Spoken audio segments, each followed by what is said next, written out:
A boutique hotel on a side street in Seville, 42 rooms, a family name on the facade. Open the laptop, type the dates. 2 tabs.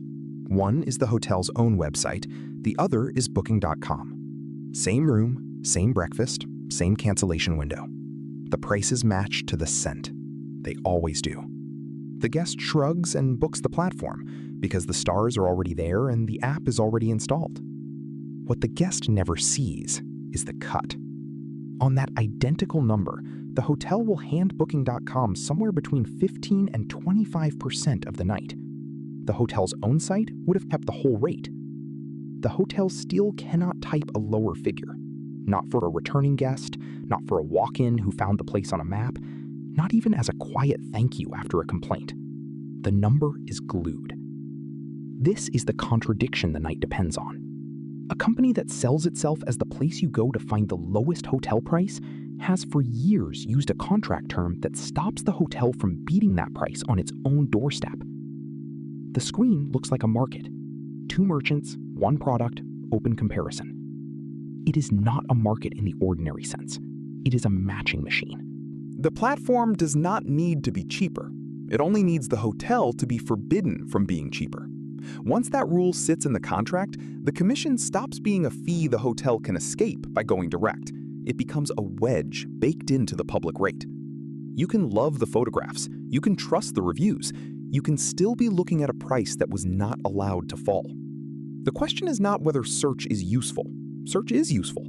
The question is what happens when the searcher and the searched are bound by a clause the guest never signed. Travel used to leak information. A guest wrote a letter. A concierge kept a binder. A guidebook aged on a shelf while the hotel painted a new wing. In that world, a small property could still own its last conversation with the buyer. Then the internet arrived as a catalog, and the catalog learned to charge rent. In the late 1990s and early 2000s, online travel agencies learned a cleaner trick than buying rooms in bulk and reselling them. They left the inventory on the hotel's books. They displayed it. They processed the reservation. They collected a commission only if the guest showed up. That structure is the agency model. The hotel remains the merchant of record for the stay. The platform remains the storefront that captured the click. Booking.com, born in Amsterdam as a small European site and later folded into what became Booking Holdings, rode that model further than almost anyone in lodging. It did not need to warehouse nights. It needed hotels to fear invisibility more than they feared the cut. By the 2010s, the fear was rational. A traveler opening a browser did not start at a hotel's homepage. The traveler started at a ranking. Rankings rewarded completeness, reviews, and the willingness to feed the machine. More rooms, more photos, more flexible rates. Independents who stayed off the platform watched their names sink under properties that had said yes. Chains that had spent decades building loyalty programs discovered that the program could not outshout a search box. The agency model looked friendly on a slide. No inventory risk, pay only for performance. In practice, it rewired who set the public number. Because the platform's promise to the traveler was comparison, the platform's promise to itself was that comparison would not make it look expensive. That is where parity entered, not as a slogan, but as a clause. Wide Parity, in its older form, told a hotel it could not post a lower price on any other public channel, including rival agencies and the hotel's own site. Narrow Parity, the version that survived longer in Europe after earlier rounds of scrutiny, told the hotel a tighter story. You may play other agencies. You may even shade a rate somewhere else. You may not undercut us on the website that bears your own name. The difference sounds technical. It is the whole game. A hotel's own site is the only channel where a discount would not simply move the commission to a competitor. It is the escape hatch. Narrow Parity welded that hatch shut. Once the hatch is shut, every public rate has to clear the platform's cut, because the public rate on the hotel's homepage is not allowed to undercut the platform. Economists have a dry name for the resulting shelter: a price umbrella. The high commission does not sit only on the platform booking. It props up the visible price everywhere a loyal customer might look. The guest thinks the hotel chose that number. The hotel often chose only whether to remain findable. Years passed in which this arrangement felt like weather. Direct booking campaigns came and went. Book with Us banners appeared in confirmation emails and on pillow cards. The banners could offer a free drink, a later checkout, a hope. They could not, under the clause, offer the one thing a price-sensitive guest actually clicks: a lower rate on the hotel's own page. The industry learned to speak in loyalty language, while the contract spoke in matching language. And the matching language, not the slogans, set the floor. Follow the incentives, not the brand film. In Norwalk and Amsterdam, Booking Holdings is run as a machine that converts intent into a take rate. Glenn Fogel, the chief executive who rose through the company's deal-making years, talks about choice and liquidity the way a market maker talks about spreads. More hotels on the page, more travelers in the funnel. A closed loop in which each side is told the other side is why they must stay. That loop is not a personality cult. It is a ranking logic. Visibility is the scarce good. The company does not have to threaten a hotel in a back room if the algorithm can bury a property that withholds inventory or experiments too loudly with direct rates. Hotel managers learn the lesson without a speech. Feed the channel, answer the messages, keep the calendar open, watch the yellow circles. On the other side of the same contract sits a general manager who knows every leak in the roof. She wants the guest who comes twice a year. She wants to give that guest a number that says, "We remember you." Her revenue manager runs the same dates through a channel manager and watches the platform rate and the website rate lock together because the contract and the software were built to prevent an accident. A lower direct price is not an accident in this system, it is a breach. The hotel association lawyers have explained it in language that sounds polite and functions like a wall. The worker at the front desk feels the wall as a script. If someone calls and asks for a better rate than the site, the honest answer is complicated. Yes, we would like to. No, we cannot post it. Maybe we can throw in parking. Parking is not a price. Parking is a consolation prize for a market that has been forbidden to use its own list. Suppliers feel it too. A linen company does not care which channel sold the night, but the hotel that surrendered 15 to 25 points of the room now negotiates soap and labor as if the night were thinner than the rack rate implies. Competitors among platforms feel a different squeeze. If the hotel cannot make its own site cheaper, the remaining fight is over who owns the default app, the default search ad, the default habit. That fight is expensive, and it does not lower the room. It transfers the cost of being found. Fogel's company is not required, for this story to hold, to twirl a mustache. It is required only to defend a clause that makes the platform's commission compatible with the claim of low prices. The hotel is required only to survive the month. Between those two requirements, the guest's discount dies as a possibility rather than as a negotiation. The break, when it comes, does not come from a traveler revolt. Travelers were never shown the clause. It comes from offices that read contracts for a living. In May 2024, the European Commission designates Booking as a gatekeeper under the Digital Markets Act. The designation is not a poem about size, it is a legal status. It attaches obligations to a company whose platform sits between businesses and the people who want to reach them. Among the practices the new regime is built to constrain is the use of parity to stop a business from offering better conditions on its own channel. The paper is public. The press corner note is dated. The word gatekeeper is now a term of art, not an insult. Booking remains a public company with other brands and other markets. The designation does not, by itself, melt every contract on Earth. It changes the cost of insisting on the old language inside the union. Then Spain moves with a number attached.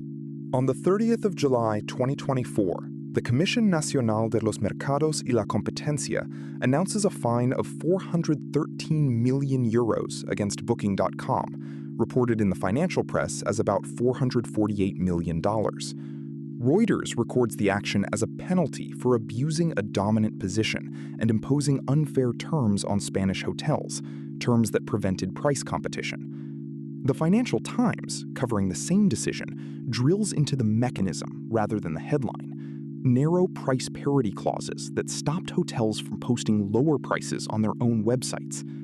Two independent newsrooms, same nucleus.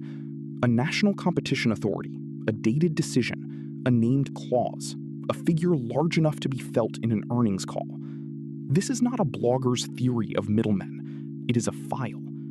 Watch how the argument actually runs, because sloppy language will try to steal the scene. The file does not require you to believe Booking.com is a monopoly in the cartoon sense, the last seller on Earth, the only possible website. Spain's case is about dominance in a defined setting and about contract terms that functioned as a price floor, stifling competition from the hotel's own direct channels. That distinction is the entire honest version of the story. A firm can face rivals and still write a clause that keeps the public number from moving. A hotel can dislike the clause and still fear the ranking more than the lawyer. The authority's claim is that the clause, not a lonely logo, did the economic work of blocking a discount the hotel was otherwise willing to give. Inside hotel groups the week of the decision, revenue meetings change temperature. If the on-site price is no longer chained to the platform price, a direct rate can finally mean a different digit, not a different photograph. That possibility is radioactive to the old equilibrium. If one respected property in a city posts a true undercut on its homepage, comparison shoppers learn a new habit. The platform can still win on reviews, on cancellation ease, on the narcotic of the app. It cannot win, as automatically as before, on the claim that the number is the number everywhere. Booking's lawyers do what large platform lawyers do. They contest the framing. They point to earlier European skirmishes in which wide parity was trimmed and narrow parity was treated, for a time, as a compromise. They argue that without some matching rule, hotels will use the platform as a free showroom and close the sale at home. That argument is not insane. Showrooming is a real fear in any agency model. The competition question is whether the cure may set a floor under an entire country's rooms. In the Spanish file, the answer comes back as a penalty. The DMA file, running on a parallel track, answers as an obligation. A designated gatekeeper does not get to keep using parity as a quiet operating system. Barriers crack in sequence, not in a single cinematic raid. First, the wide clause becomes politically radioactive in Europe. Then the narrow clause, which had been sold as the reasonable leftover, is named in Madrid as the thing that still stopped a hotel from blessing its own customer. Then a gatekeeper label makes the leftover harder to reintroduce by another name. Dominoes here are legal, not theatrical. A channel manager's default setting. A franchise disclosure. A rate loading screen that no longer auto-copies the platform figure onto the brand.com field. Each is a small click. Together, they decide whether the next guest who types a hotel's name is looking at a market or at a mirror. The wound stays open because enforcement is not the same as physics. A fine can be appealed. A designation can be litigated at the edges. A hotel in a tourist city can still believe, rationally, that angering the ranking is more expensive than paying to cut. A traveler can still never visit the hotel site at all. And outside the union, the same clause language can continue to live in contracts as if Madrid were a local weather event. The price umbrella does not vanish when one office names it. It thins in some markets and holds in others. That unevenness is the present tense. In a revenue office in Barcelona, a manager hesitates over a box that would finally let the homepage win by 2%. She knows the law has moved. She also knows who sends her the weekend occupancy. Her finger hovers. The clause is weaker than it was. The fear is not. A price is supposed to be a conversation. Someone wants a room, someone has a room. They meet on a number. Platforms promise to make that conversation larger, faster, fairer by putting 1,000 conversations in one window. The strange achievement of parity is that it used the window to end the conversation. Once matching is mandatory, the public rate stops being an offer and becomes a clearance height. Everything beneath it is treated as a leak. That is a principle larger than one lodging company and more specific than a sermon about technology. It belongs to any market where the finder of the customer writes the rule that the maker of the product may not reward the customer for coming direct. Insurance brokers have tasted versions of it. App stores have built cathedrals on versions of it. Hotel nights make the principle visible because the product is ordinary and the guest can hold 2 tabs in one hand. When those tabs are not allowed to disagree, comparison has been domesticated. the commission then behaves less like a payment for a service rendered on a particular booking and more like a surcharge that the visible market is not permitted to route around. Call that what it is, carefully. It is not a statute passed by a parliament. It is a floor assembled from private paper and public habit.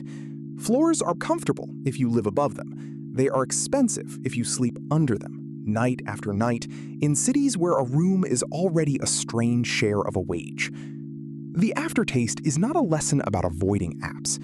People will keep using the app because a good directory is still a good directory. The aftertaste is the knowledge that a best price badge can be the residue of a rule against better prices. Imagine, only as a thought, a summer in which every hotel homepage were finally free to blink a lower digit at the person who typed the name correctly. Some would. Many would not, because fear outlives clauses. A few would, and those few would teach the rest of the street what a night used to be allowed to cost. The street is still waiting to see whether the teaching survives the next contract cycle. If a platform can no longer compel the match, what exactly is the traveler paying it for?